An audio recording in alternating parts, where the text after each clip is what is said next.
কোটা সংস্কার ইস্যুতে সারা দেশের মতো বগুড়াতেও গড়ে ওঠে অপ্রতিরোধ্য আন্দোলন। বগুড়াতে কোনো পাবলিক বিশ্ববিদ্যালয় না থাকলেও স্বৈরাচারের বিরুদ্ধে প্রতিটি স্কুল কলেজ থেকে খণ্ড খণ্ড মিছিল বের হয়। তাতে যুক্ত হয় বগুড়ার নার্সিং স্কুল এবং পলিটেকনিক ইনস্টিটিউটের শিক্ষার্থীরাও।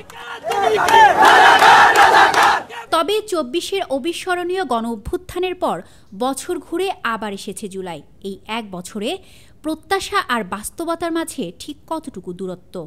কোটা সংস্কার আন্দোলনে সাতমাথায় নেতৃত্ব দেওয়া শিক্ষার্থী সাকিব বলেন, সে সময় স্কুলের শিক্ষার্থীদের সাথে অভিভাবকদেরও স্বৈরাচারের বিরুদ্ধে প্রতিবাদের যে গণজোয়ার তৈরি হয়েছিল তা এখন এক পক্ষ স্বীকার করে না। পরিশেষে তিনি প্রশ্ন রাখেন, বৈষম্যহীন রাষ্ট্র কি আদৌ তৈরি করা গেছে? বাবা মা অভিভাবক সহ এসে আন্দোলনে অংশগ্রহণ করেছে, তাহলে আমাদের যে এই ছোট ছোট বাচ্চা এদেরও যে আন্দোলনের একটা অবদান, এখন কিন্তু একটা পক্ষ এটিকে স্বীকার করতে চাই নাই চাই না।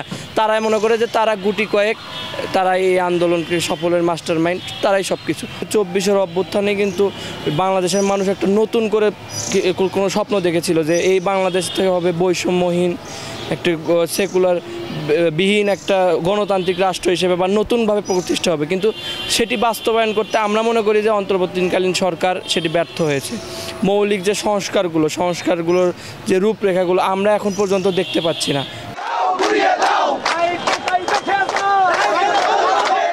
বগুড়ায় সর্বপ্রথম কোটা সংস্কার আন্দোলন বেগবান হয় ১৬ই জুলাই বগুড়া পলিটেকনিক ইনস্টিটিউট ও বগুড়া জিলা স্কুলের শিক্ষার্থীদের আন্দোলনে ছাত্রলীগের অতর্কিত হামলার পর। সেই দিন বিকেল ৩টার পর যাবতীয় রাজনৈতিক সমীকরণ ভেঙে বিক্ষোভ ও প্রতিবাদে উত্তাল হয়ে ওঠে সাতমাথা। সেদিনের আন্দোলনের ফুটেজ দেখে নির্বিচারে চালানো হয় গ্রেফতারি কার্যক্রম। তবে আন্দোলন পরবর্তী সময়ে কেন মিলছে না সেই সমীকরণ?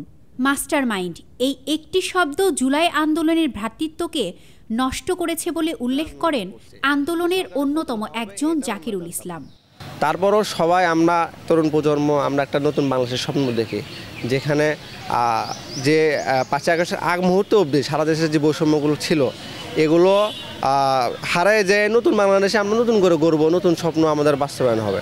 তো আমরা দেখলাম ৫ই আগস্টের পরবর্তী সময়ে এই যে মাস্টার মাইন্ড নামে একটা শব্দ আসে, যে মাস্টার মাইন্ড শব্দটা আসে আমাদের জুলাইটাকে বিপ্লবটাকে একরকম বিক্রি করা হলো।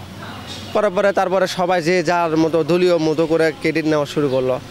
পরবর্তীতে আমাদের যে একটা ভ্রাতৃত্ব ছিল আন্দোলনে সেটা নষ্ট হয়ে যায়। সারা দেশের মতো বগুড়াতেও ১৭, ১৮ ও ১৯ জুলাই চালানো হয় নরকীয় হত্যাকাণ্ড।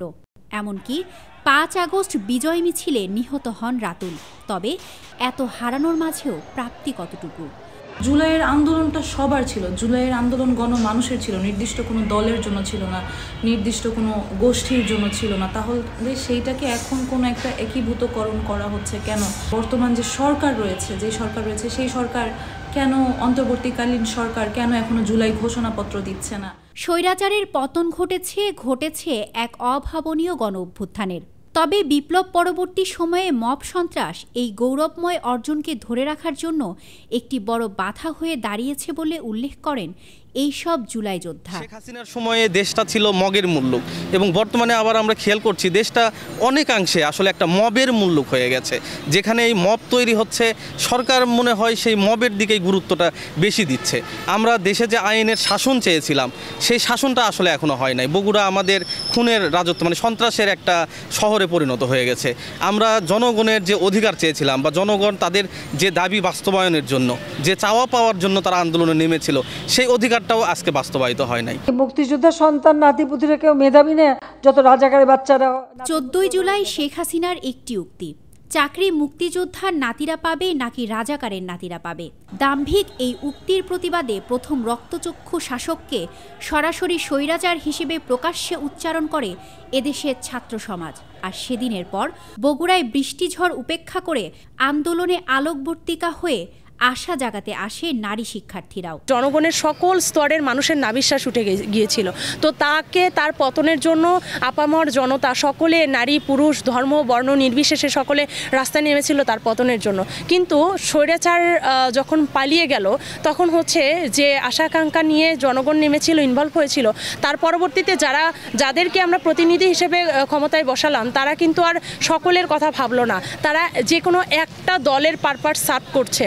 তো সেইটা করতে গিয়ে কিন্তু হচ্ছে আমরা যেভাবে করে সকলে উন্মুক্তভাবে রাস্তায় নেমেছিলাম তখন কিন্তু আর সেই অবস্থাটা আর নেই। তবে এখনও জুলাই আন্দোলনকারীদের স্মৃতিতে ভাসে সেই দিনগুলো। পুলিশ দুইজন আমার দুই সাইডে ধরে আমাকে বলে যে আজকের পর থেকে যদি তোকে আন্দোলনের মাঠে দেখি তোকে যেখানে পাবো ক্রস ফায়ার করবো।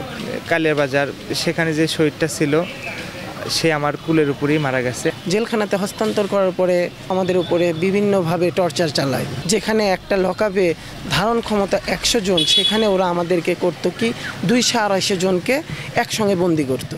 পুলিশ বাহিনীর চূড়ান্ত নৃশংসতা এই আন্দোলনকে দমাতে পারেনি। স্বৈরাচারের বিরুদ্ধে যেন গড়ে উঠেছিল এক অপ্রতিরোধ্য ব্যারিকেড। আজ আমি সেই 7 মাথায় দাঁড়িয়ে, যেই 7 মাথায় 24-এর গণ অভ্যুত্থানে বুলেটে হাজারো যোদ্ধার রক্ত ঝরেছে। এই রক্ত বৃথা না যাক, 24 অতীত না হোক। স্বৈরাচার পতনে বারবার ফিরে আসুক 24 জুলাই, এটিই প্রত্যাশা। স্মৃতি সঞ্চয়িতা অর্থী, দৈনিক করতোয়া।